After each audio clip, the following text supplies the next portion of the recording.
heads south to harden his pact of softening steel. From the Brenner Pass, which links Germany and Italy through the Alps, his official train races to Rome for a high meeting of state. The Fuhrer controls all Europe.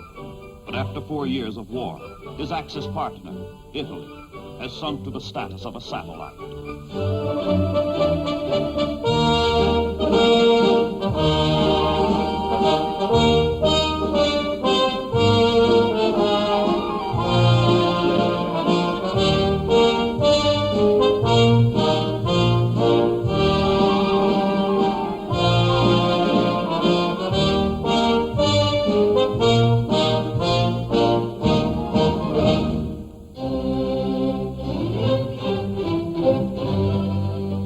Italy's dictator, Mussolini, and Italy's king, Victor Emmanuel III, greet their German overlord. All Rome is on dress parade.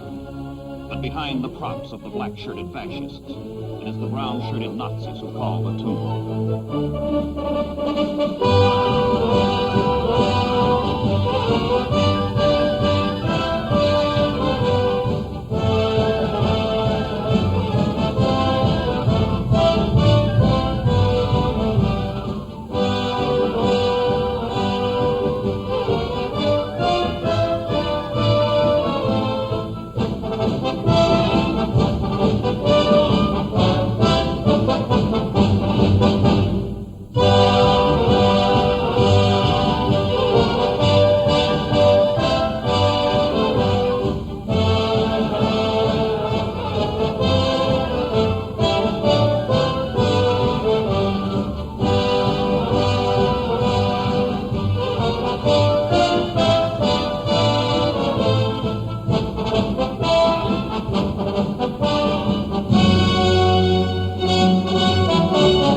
that was Rome, debased, mocked, to make an Axis holiday. After 2 decades of dictatorship, Mussolini's regime still retains its outward flamboyance and flashes a gaudy front to the world. But the foundations of fascism are crumbling. Its days are numbered. This is the twilight of an era.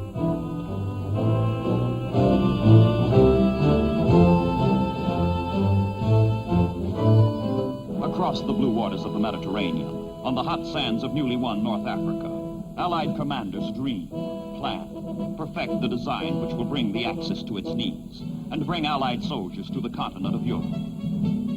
Sicily is the stepping stone. General Montgomery will command the British troops, General Patton the Americans. The greatest convoy yet organized, almost 3,000 ships and landing craft, from ports stretched all the way east to Suez, all the way west to Gibraltar, will deliver the punch on which hangs the fate of the Italian Empire. In July 1943, the convoy puts to sea under the scrutiny of His Majesty, King George VI.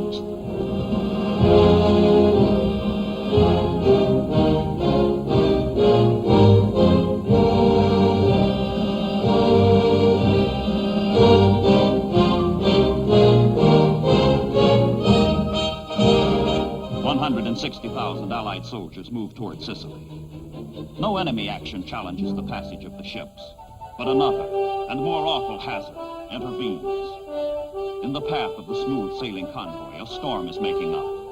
Unseasonable, unpredictable, threatening weather. It is too late to turn back. Land-loving troops sail into the tempest.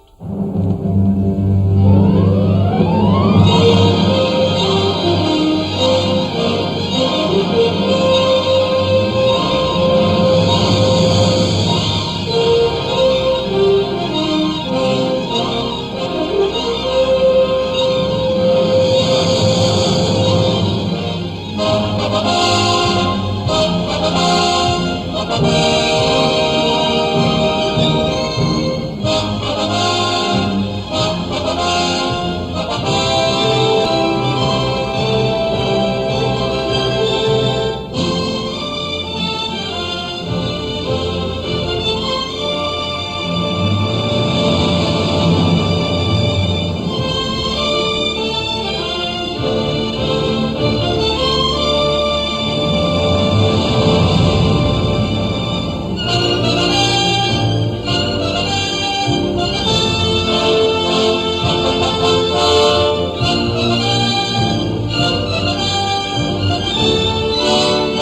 Sicily. Ancient fortress, forgotten kingdom, rugged island separated by a mere 2 to 12-mile strip of water from the Italian mainland. But it takes 6 weeks of vigorous fighting before Sicily falls, and the last prisoners from the broken ranks of the Axis call it quits.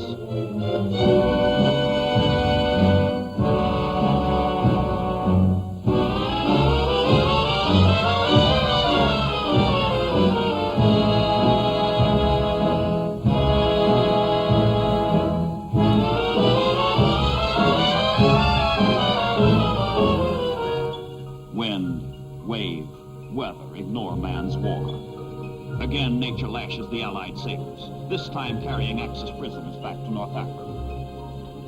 Allied ships may founder, but of greater significance, fascism itself has foundered.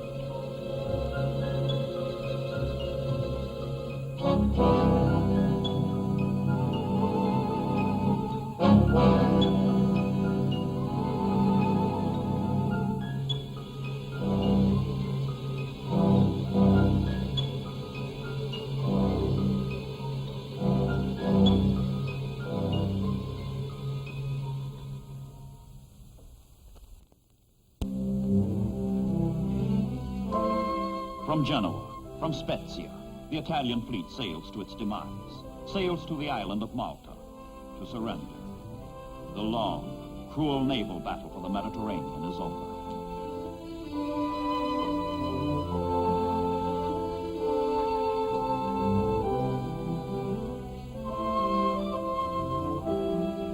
Tiny Malta, which has endured the worst of Axis lashings, ironically becomes the scene of Axis dissolution. It is September 1943. Italy signs an armistice. Mussolini has fallen. His successor, Field Marshal Badoglio, brings Italy over to the Allied side.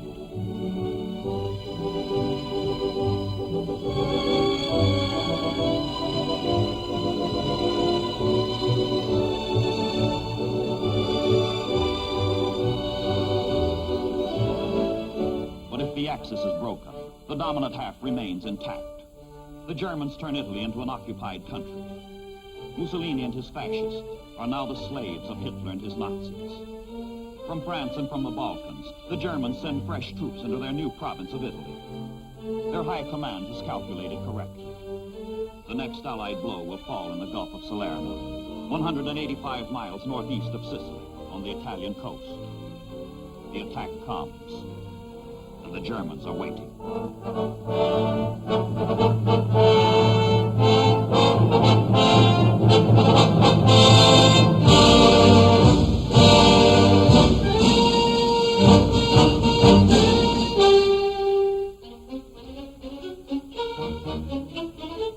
September 9th, 1943, exactly 4 years after the beginning of World War II.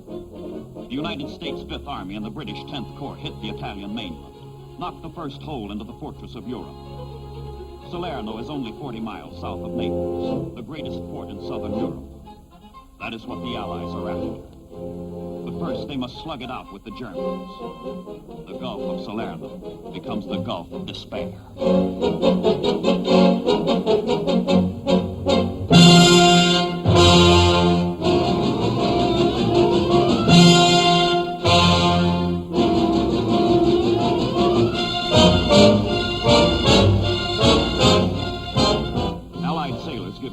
Continuous support to the soldiers.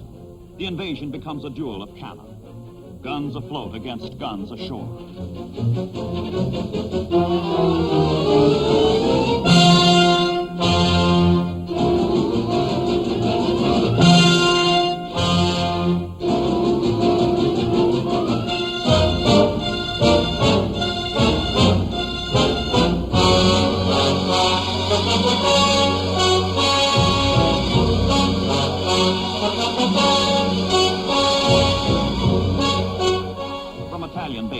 The German Luftwaffe throws everything it has against the invaders, hoping to smash the landings and pin down the Allies south of Naples. The beachhead, the Italian campaign, hovers in the balance.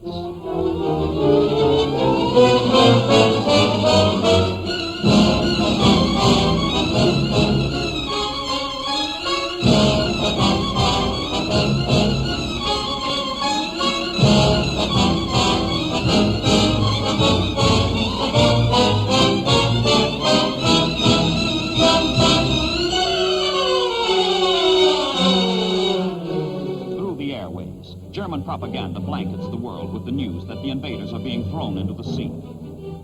But the flow of Allied men and supplies continues, in the face of a new, fearsome weapon used by the Germans for the first time, the remote-controlled glider bomb.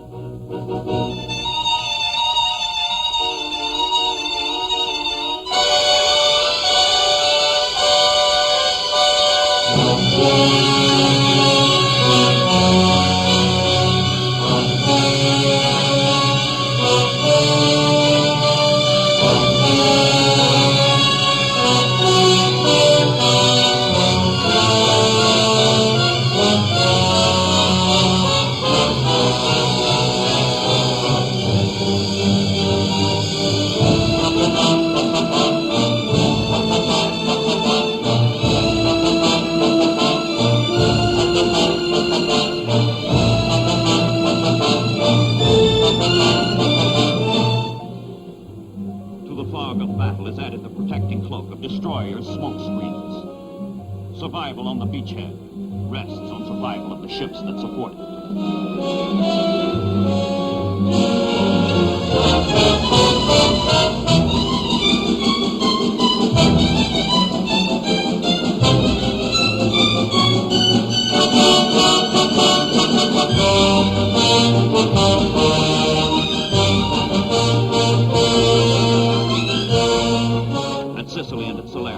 The landing ship's tanks, the LSTs, are formally christened in action, in fire. They are destined to become an integral part of all future amphibious operations.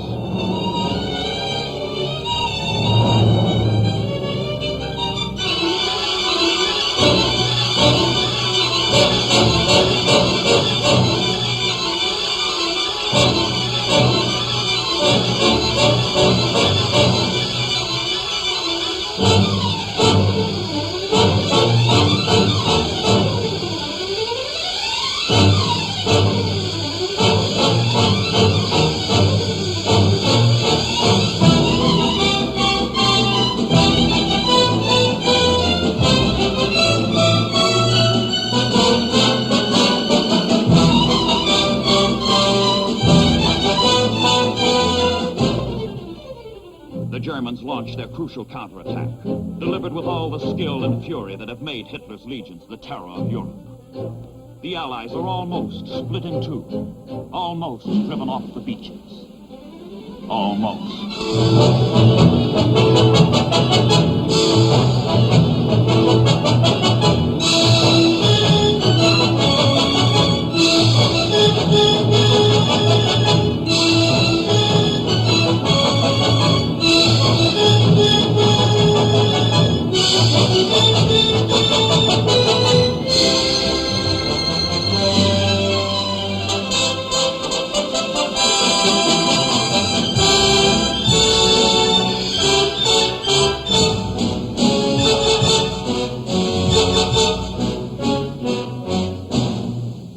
October the 1st, 1943. Naples. The Germans have failed. The Germans fall back to the north. The Allies have their port. A city reeling from air raids, ravaged by typhus, ricketed from hunger. But for the Neapolitans, defeat means peace. For the troops, Naples is only a way station on the weary march to Rome.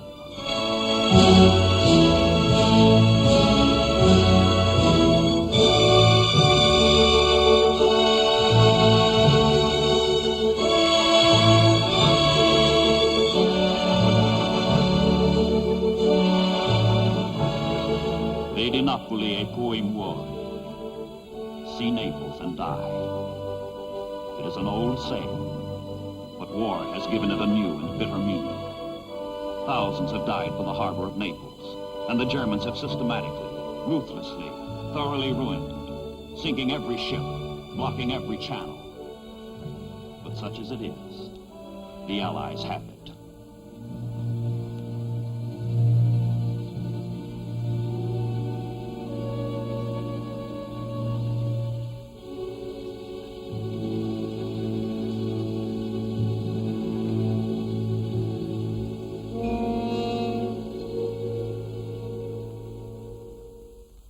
One of of the greatest salvage feats in the annals of war is performed by Allied engineers in the Bay of Naples.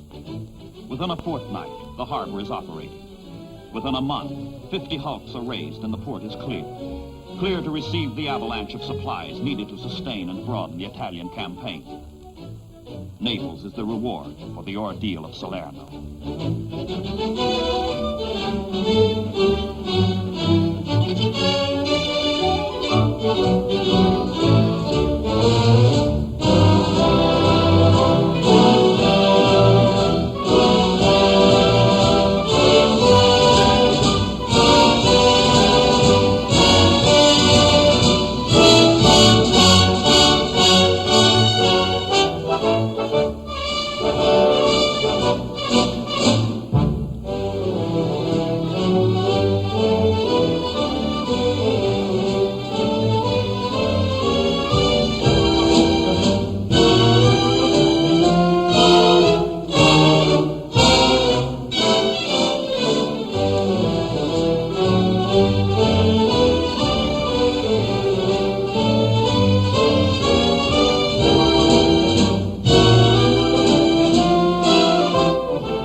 The Germans stand entrenched, immovable, and the campaign becomes a bloody, futile stalemate. Checked on land, the Allies counter with a sweeping flank attack by sea. From Naples and Salerno, a convoy sails 120 miles up the coast to Anzio, only 30 miles south of Rome itself. The Americans call it an end run. The British call it a cat claw. 50,000 troops are put ashore behind the flabbergasted Germans.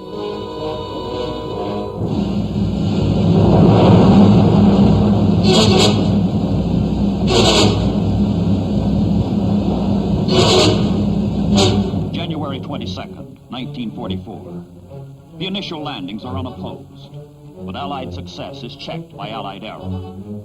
Instead of swift exploitation and immediate breakout, the invaders dig in, giving the Germans time to rally their defenses, time to isolate, imprison the beachhead in a perimeter of steel. The hell of Salerno pales before Anzio's inferno.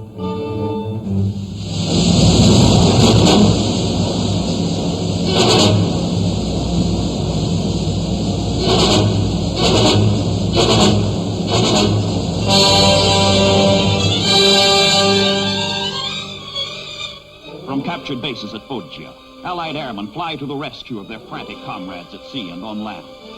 Sailors and soldiers whose blood holds Anzio. And from the Balkans, the Germans bring in more planes to slaughter the precarious invaders.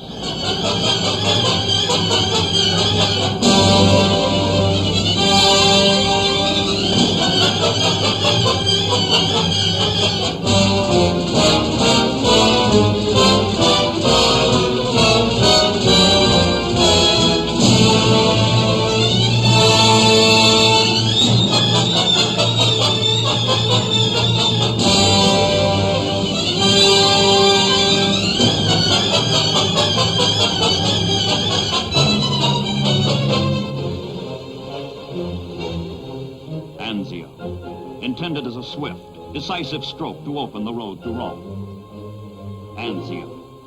In reality, 123 days of incessant carnage. A long-drawn nightmare.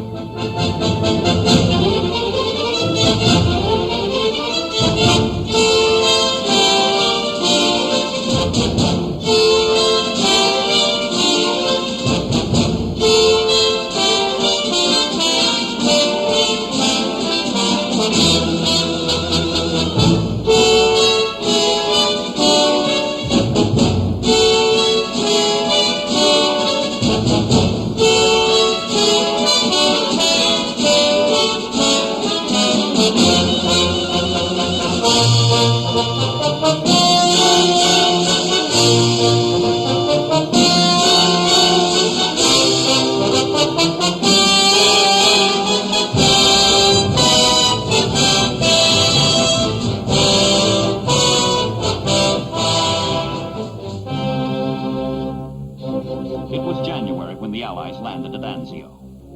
It is May when the Germans collapse. 3 crack Nazi divisions have been destroyed. 30,000 young men are lost to Hitler.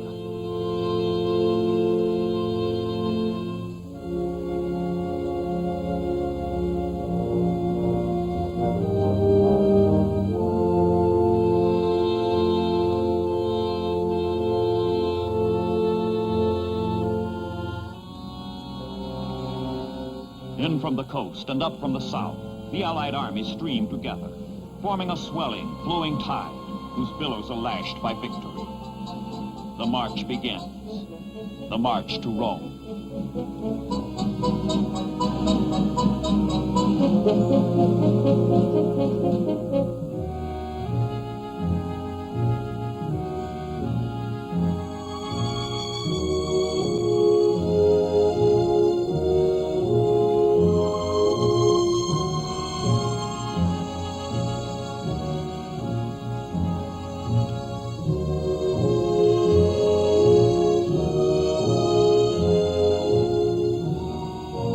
Destruction is the benediction of fascism, of dictatorship.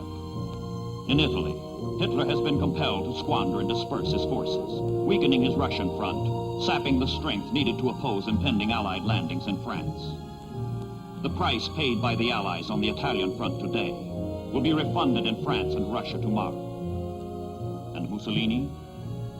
He and his age pass into history.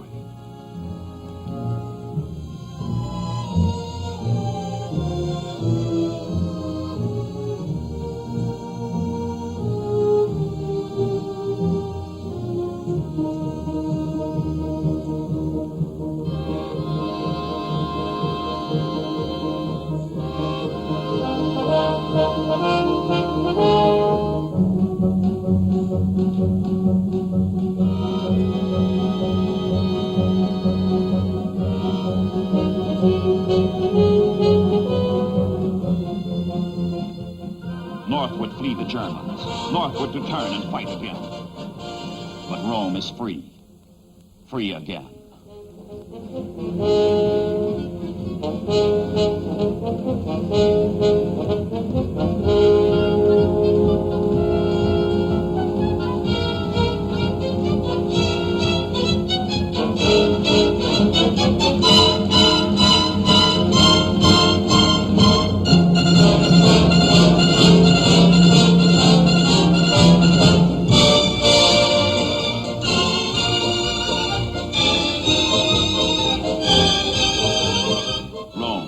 The city of all time and of all the world.